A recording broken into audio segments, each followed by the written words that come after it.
Our top story this hour, the financial crisis in Greece has taken a violent turn today as angry protesters take to the streets and clash with law enforcement.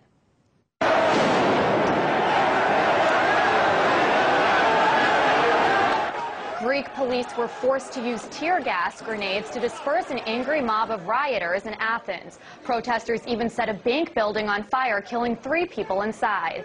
The chaos comes amid a 24-hour nationwide strike that left thousands of flights grounded, shut down ports, schools, and even left many hospitals understaffed.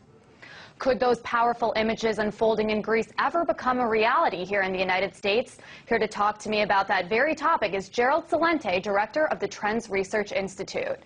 Mr. Celente, you've said frequently that the United States is heading towards a financial crisis. Do you think what's happening in Greece right now is what's going to happen here in this country too? It's not only going to happen in America, it's going to happen in most of the world. We have talked about this for months on end. You saw it's the second American Revolution has already begun. It began in 2009 on April 15th with the Tea Parties and the tax protests. They were laughed at by the major media.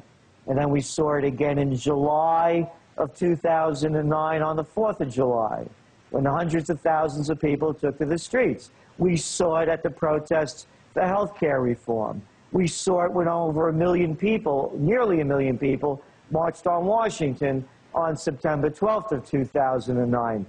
This is going on worldwide. The people are protesting. The Greek tragedy is merely another chapter in the protests against the too big to fails.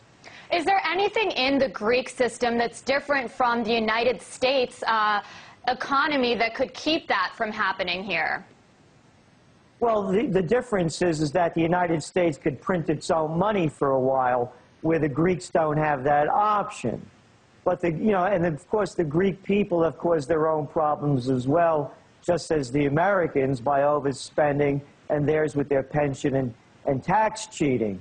But the overall reality is that the people are seeing what is this bailout all about and who is responsible for funding it. And it's falling on the backs of the people, just like in America, where they've taxed the people to bail out the too big to fails. Let's call this Greek bailout what it is. It's bailing out the European and the American banks that made big bets on Greek bonds that they're afraid are going to go belly up.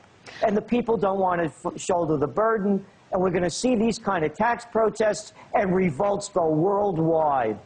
You know, right now officials keep saying that we're heading out of this recession and that things are getting better. So why do you think that things will get that bad when it seems like every day on the news these people are coming out and saying, you know, this will never happen here in this country?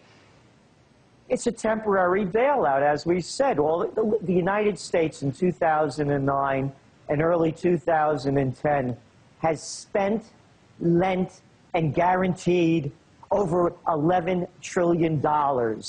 This is fake money. It's phantom money printed out of thin air, backed by nothing, and not worth the digital money. It's not digital paper. It's not printed on. So we're going to see this collapse as the stimulus collapses. That's what happened in Europe as they started to unwind the stimulus, as they attempted to raise interest rates.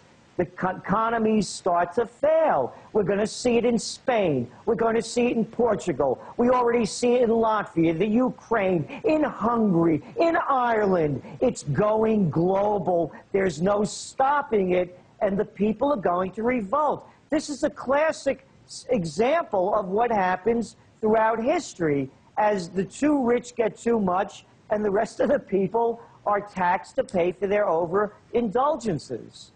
You know, it seems like aside from the Tea Partiers that you mentioned, and it's really hard to ignore them, we're not really seeing a massive public movement or outrage against bankers or anything like that in this country. I mean, in comparison to what's going on in Greece right now, do you think people are apathetic or they don't really know what's going on? And do you think we will see a 180 and perhaps things might get violent like they are, you know, what's going on right now in Greece too?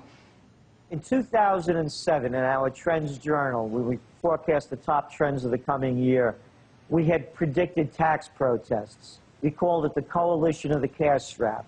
Back in winter of 2007, you could have bet that all odds that Americans would have never gotten off their lazy boys and out onto the streets.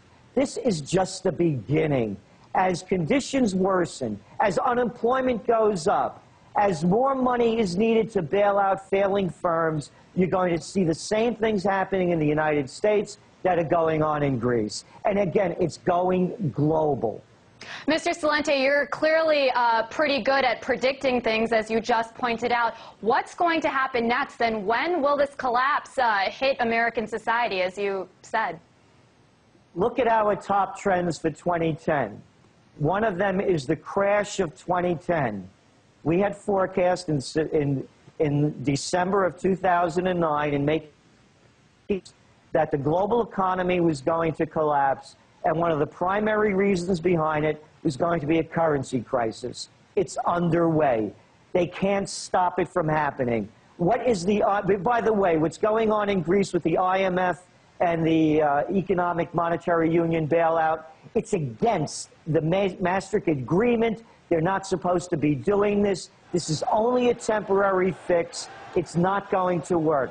So as this fails, we're going to see another crisis pile up upon it, and we're saying before the new year of 2011 begins, everyone will know that the crash of 2010 has occurred.